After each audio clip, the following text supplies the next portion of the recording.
Assalamualaikum warahmatullahi wabarakatuh. Kami dari kelompok 8 yang dianggotakan saya sendiri dan Mbak Sinta Amalia. Baik, di sini kami akan menyampaikan tentang manusia, nilai dan moral. Manusia merupakan makhluk hidup yang bergantung kepada orang lain, sehingga kita sebut sebagai makhluk sosial.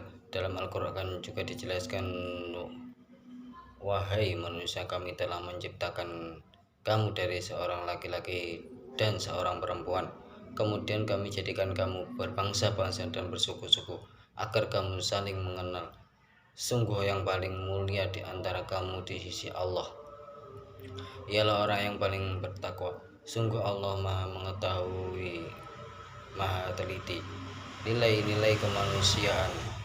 Nilai-nilai kemanusiaan mencakup dua bagian, yaitu yang pertama etika yang erat hubungannya dengan moralitas adalah aturan perilaku yang berkaitan dengan tindakan manusia sebagai prinsip benar salahnya kebiasaan manusia. Yang kedua yaitu estetika yang berhubungan dengan keindahan. Menurut Kamus Besar Bahasa Indonesia atau KBBI, arti estetika adalah cabang filsafat yang menelaah dan membahas tentang seni dan keindahan serta tanggapan manusia terhadapnya. Membicarakan mengenai manusia terhadap beberapa definisi dari manusia, ada yang memandangnya dari definisi fisiologis dan definisi sosiologis. Definisi fisiologis memberikan pengertian bahwa manusia itu mempunyai fisik yang hampir sama dengan hewan, atau mempunyai kepala, mulut, mata, kaki, dan sebagainya. Dari segi definisi fisiologis bisa dikatakan tidak ada bedanya antara manusia dengan hewan. Manusia sendiri merupakan makhluk yang diciptakan oleh Allah, yang diberikan anugerah berupa akal, fisik, dan pikiran. Yang membedakan antara manusia dengan hewan adalah akal. Baik, kemudian nilai kemanusiaan adalah sesuatu yang dapat memanusiakan manusia. Manusia juga mempunyai fitrah atau kecenderungan untuk menyempurnakan diri. Manusia yang diberikan anugerah berupa akal, fisik, dan pikiran. Yang membedakan antara manusia dengan hewan adalah akal. Baik, kemudian nilai kemanusiaan adalah sesuatu yang dapat memanusiakan manusia. Manusia juga mempunyai fitrah atau kecenderungan untuk menyempurnakan diri. Manusia menyempurnakan diri menggunakan pengetahuan. Fungsi-fungsi nilai kemanusiaan dalam kehidupan bermasyarakat yaitu ada 3. 1. Memberi ukuran baik maupun buruk suatu tindakan. Yang kedua yaitu saran motivasi. Yang ketiga yaitu memberikan suri tauladan. Selanjutnya yaitu nilai budaya. Nilai budaya merupakan nilai yang berisi tentang kebiasaan masyarakat beserta perilaku yang berada di lingkungan sekitarnya. Nilai yang paling dominan sebagai manusia budaya yaitu al-insanu al-madani tabi'i. Orang yang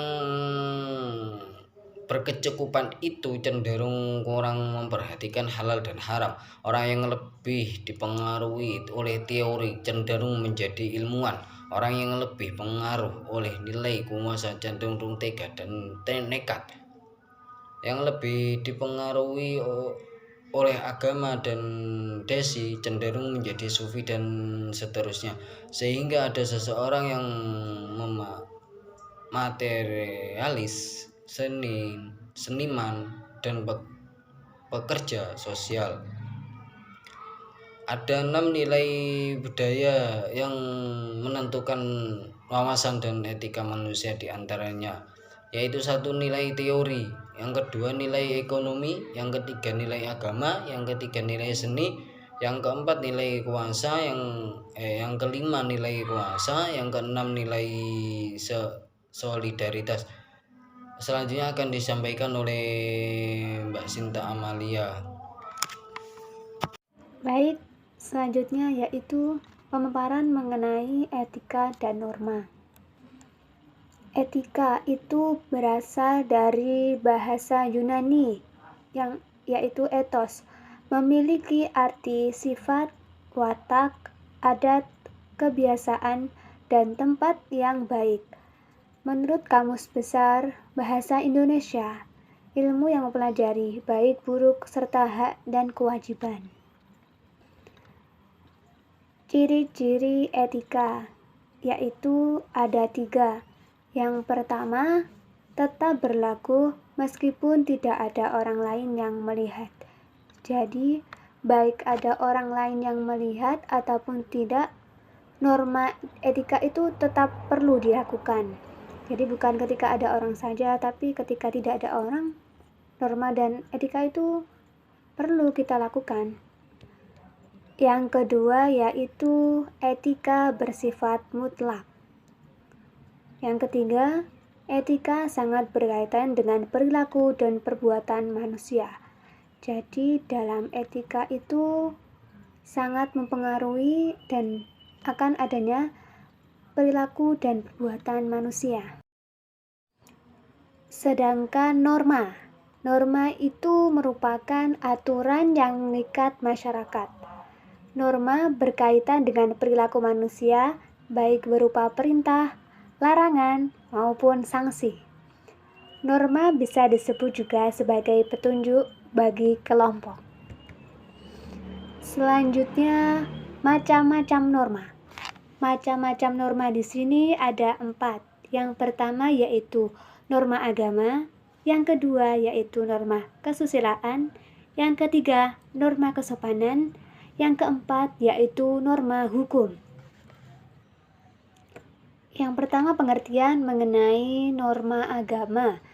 Norma agama itu merupakan aturan-aturan yang dijalankan oleh masyarakat yang sumbernya berasal dari Tuhan Yang Maha Esa. Jadi normanya itu, aturannya itu sudah ditetapkan oleh Allah Subhanahu wa taala.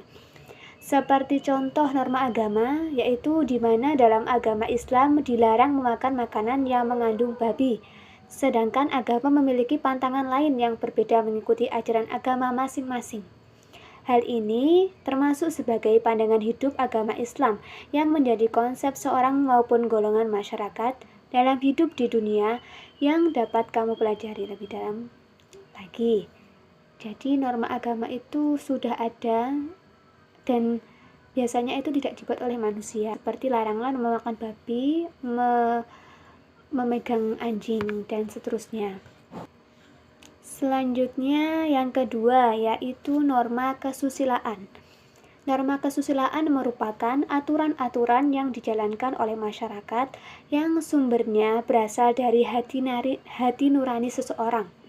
Seperti salah satu contoh kasus norma kesusilaan adalah bagaimana seseorang siswa mengetahui bahwa menyontek adalah perbuatan yang salah, sehingga dia lebih memiliki untuk belajar daripada menyontek.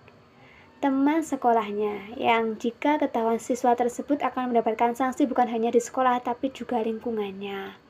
Dan biasanya perilaku menyontek itu selain mendapat cap jelek dari teman sebayanya, terus dimarahi gurunya, dan juga hatinya orang yang menyontek itu tidak tenang biasanya. Jadi norma kesusilaan itu sangat-sangat berkaitan dengan diri sendiri. Yang ketiga yaitu norma kesopanan. Norma kesopanan merupakan aturan-aturan yang menekankan pada perbuatan seseorang untuk menjaga kesopanan santunan, tata krama mereka, dan juga adat istiadat setiap individu. Seperti contoh menghormati orang yang lebih tua, menghormati bapak ibu guru, dan kalau di lingkungan kita itu menghormati dosen-dosen, menghormati orang-orang yang lebih dewasa daripada kita. Menghormati di sini bukan berarti kita harus hormat gitu. Enggak. Berarti hormat di sini itu lebih ke kesopanan. tutur katanya itu dijaga, lebih lembut, adabnya itu diterapkan. Seperti itu. Yang keempat yaitu norma hukum.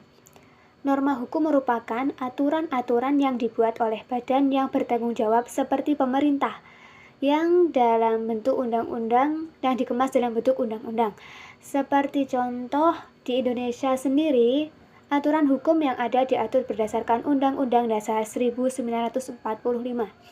Sehingga jika melakukan pelanggaran seperti mencuri, merampok, atau hal-hal yang lainnya yang bertentangan dengan undang-undang, itu bisa mendapatkan hukuman atau sanksi yang tegas yang sesuai dengan peraturan yang ada seperti membayar denda atau dipenjara. Itu. Cukup sekian presentasi dari kami kelompok 8. Terima kasih atas perhatiannya. Dimohon untuk kami minta sarannya kepada panjenengan untuk memberikan saran kepada kami.